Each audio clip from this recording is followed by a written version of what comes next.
OK, Anthony Gordon is in position. Alongside that, graze on his chin. Let's hear what he has to say ahead of England against Slovakia in the last 16 on Sunday. What happened, and will this affect how you play at all? So we went on what was meant to be a recovery bike ride. It was a lovely day, and I was going down a hill. I tried to take a quick video for my family, just to show them what I was doing. And then before I knew it, I was face first into the floor. I've got a few grazes, yeah, but it's not only a few cuts. It's not anything painful. Was it not a case that you used the wrong brake, or you pressed the turbo button or something? Yeah, so the electrics are obviously a lot faster than normal bikes. And in England, the front brake is on the right-hand side. So here, I tried to press the left just to slow, and then next minute, it's not slowed down. It's fully come to a stop, and I haven't. I've gone 10 feet in the air, chin first. And what happened next? Did you have to go and see the medical team, or what was the reaction from the rest of the squad? I just carried on. I just finished the bike ride, and then when I got back to the camp, obviously I had to put the stuff on it, which absolutely stung. That was the worst bit. But to be fair, no one seen me, thankfully, and I definitely didn't press record. So there's some positives to come from it. Are you going to get back on the bike again, or are you trying to find some new hobbies? No, I'll get back on. I won't let that bother me. It was lovely. It was a lovely day. I ruined it for myself. Right, let's turn to football now. There's been lots of debate about the starting 11 for England games. A lot of people think that you should start. If you did start, or when you play for England, what do you think you bring to the side? What qualities? I think my main strengths are I'm very direct. I'm obviously quick. So I know I'm a nightmare for anyone that I play against. And I'm positive, every time I get the ball, I always try and make something happen. I'm not a very safe player. I'm always going for it. I'm always trying to put people on the back foot. I think with the players we've got, the likes of H, who like to drop deep, I think I add sort of a different element to the team. And do you feel that there are places in the team up for grabs, or do you think the manager's got a set idea of what his starting 11 is, and he'll only use you as an impact substitute? I'm not too sure. I think that's probably a better question for the manager, and it's out of my control. I can only control sort of what I can control, and that's giving me best every day and trying to cause as many problems for him when it comes to selection as I possibly can. And when or if I'm needed, I'll be more than ready. Alex and Henry. Hi Anthony, you won the Under-21 Euros last summer, were player of the tournament. Are there similarities between that group and this one? Yeah, I think even the whole setup is it's very similar. I feel the same as last year. Of course, it's a bit different. The competition's much higher. I mean, we haven't faced a bad nation yet. Every team you come up against is really good in their own right, and I think that's the main difference I've noticed. Just more on you coming into the team. Have you spoken to the manager about what it is you potentially need to do to break into that starting 11? No, I'm not that guy, to be honest. I just like to give me best, and like I said before, control the controllables. I think if I train to me very best of my ability and do the best I can every day, that's my way of sort of giving him a headache in terms of selection, and the rest that I can't control. And Gareth has spoken about the reaction to the team and saying it's made an unusual environment. Have you been aware of it? Do you come off social media during tournaments, or is it not something that affects you? No, to be honest, I don't really care about stuff like that. I actually think of it in a positive way. It's like, if people are, being negative, it's only because they expect a lot from you, which, is a positive thing. So if we want that to start, we just need to perform and give people what they want to see. And Anthony, hi. Can I just throw a couple of Tim Grover sayings at you, because I know you're a big reader of winning. I mean, one of them was, winning requires all of you. It's over and over and over. Yesterday's irrelevant. It's all about tomorrow. How do you maintain that hunger? Yeah, it's very true. And like I said before, we can only control so much. So, as I said in the past game, obviously we weren't where we want to be, but it's gone, it's in the past. And we've got to stay present as a team, stay focused on what's ahead of us. And that saying is exactly, what it means, because we've got a lot coming up, we've got a lot to look forward to. And if we let sort of the past games affect us, then we're not going to perform to the best we can. I mean, for you personally, he also talks about everything starts with doubt. I mean, you're obviously very confident the way you talk, but is there that doubt that is always there that drives you? I think everyone naturally doubts themselves to begin with. I think the key is noticing that you do doubt yourself and then finding ways to switch it. I have zero doubts when it comes to playing football. I think it's more off the pitch and before you get on the pitch where the doubt creeps in before games. You know, the butterflies and the nerves. Anyone who tells you that doesn't happen is a liar. But it's the best players who can then be self-aware enough to know the feeling that and change it during the game. And just a final one for me. Pressure is a privilege. It defines who you can become. Yeah, I've said that a lot actually on this camp to the staff when I've spoke about sort of the media surrounding the team. I'm reading a book from Dan Carter at the minute, and that's actually a quote he uses in the book. So that's been on my mind a lot. And like I said before, pressure is a privilege because it means people are expecting things from you, which in return means they think you're good at what you do. Hello, it's Hello. Miro Antoldeli, Sport Slovakia. In general, what do you think about Sunday's opponent, about Slovakia? And maybe what's your message to Martin Dubravka, your teammate? He just wrote me that you are a great guy and he looks forward to see you on Sunday.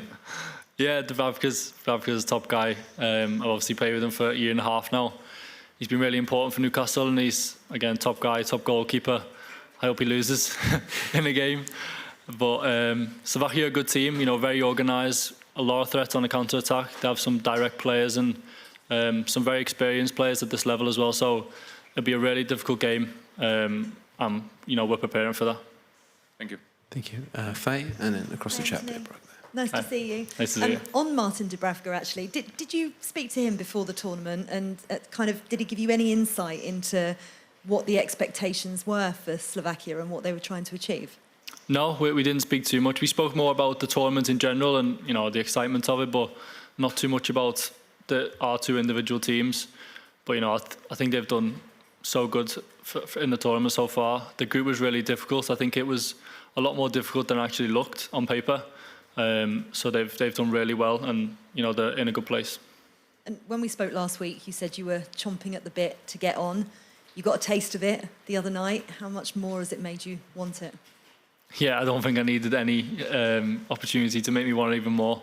I'll always be ready. Like I said, I can only control so much, and that's everything I do every day. And I try and push the lads who are playing as best as I can when I train. And then when I get on, I'm trying to stay on. I'm not trying to come off. And the next match, I'm playing to basically start the next game. That's my mindset. And you talked about your direct style. How much does that help, particularly playing against the teams that do play with such a low block? Yeah, I think it does because it brings a sense of like unpredictability. I win a lot of fouls and stuff, and it can put teams on the back foot, and that's just the way I play football. That works for me. That's the way I feel best playing. And again, like I said before, I know how hard I am to play against. I can feel it. I know people don't like playing against me, so it's worked for me, and I'm gonna carry on doing it. Thanks, Faye. Chat bit, Brock. Hi. Obviously, you've been training with the lads for a few weeks now, but you've got, an hour or so against Iceland and then a few minutes against Slovenia. Do you feel up to speed? Yeah, I'm very up to speed. Like I said, before the Iceland game, I had an ankle injury, which kept me out for the last week or two of the season, but I had some time off for that to recover. In the Iceland game, I felt a bit rusty, a bit tired, but from then on, I felt great in training. I can say the past week or 2 weeks, I couldn't have done any more than what I've done in training. I feel like I'm in really good form. I'm training really well, and you know I run a lot, training or a game, so I never really lose out on fitness. Was the Slovenia game what you expected it would be like? I don't think I expected anything. I'm just, you know, you turn up to a game and you sort of prepare for it. You want to go about your business. If you go in with expectations to win or lose, I think that can be your biggest downfall. I thought we controlled the game well, like I've said before, but just lacked a bit around the final third. Obviously, this is your first time doing a senior international tournament. What have you learned from the whole process since you've been in Germany, on and off the pitch? Just the same as in life, really. Just stay level-headed, don't get too high, too low. Like I said before, with the pressure and things that come with this type of stage, it's not really real because you can change it in an instant.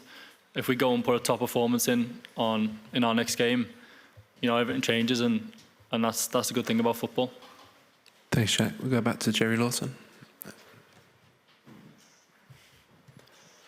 Hi, Anthony. Good luck on Sunday. Thank you. Just going back to the bike incident. At any point when you were flying through the air 10 feet, did you think, oh my God, what have I done? The worst thing about it was, because I was on my phone, I actually didn't know I was falling off until I hit the floor. Because I was just focused on my phone. And like I said, went chin first. I think the moral of that story is we probably spend too much time on our phones these days. So the moral of the story is just enjoy the moment instead of going on your phone. What did Gareth say when he saw your face? Well, he laughed at first, just like everyone else did. I think it was a bit of a joke. It wasn't that serious, it's just a few scratches, so everyone was just sort of laughing at me and, yeah, laughing at my pain. Can you tell us in seriousness, your pride, a message for the fans really, what was your pride when you first put on that England shirt? You're a very considered guy, obviously. What did it mean to you, and what will playing Tuesday night, should the occasion arise, Sunday night, mean to you? It means everything to me. This is for me the pinnacle of football. To represent your country at a major tournament, it doesn't get much bigger for me. Especially us as a nation, the players we've got. You have to do so well to get to this point. But my mindset is like, I'm here now and I want to keep going. I want to establish myself in a team and be someone that the manager can't drop. So I'm not there yet, and I've still got like so much to do to get there. Thank you very much. Okay, I think that ends the live section. Pierre? Yep, finish with Pierre in the live section and we'll move on.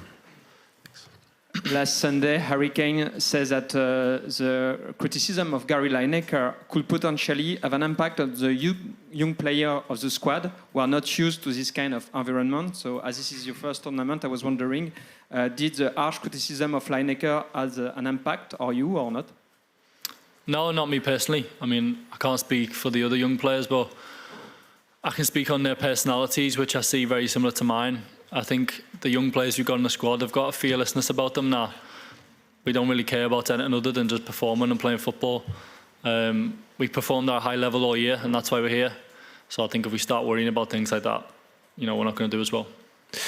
Okay, end the live section there. Now move on to a section of bargain until 10:30 PM UK time this evening. Craig. Yeah, the thoughts of Anthony Gordon still looks very sore, doesn't it? That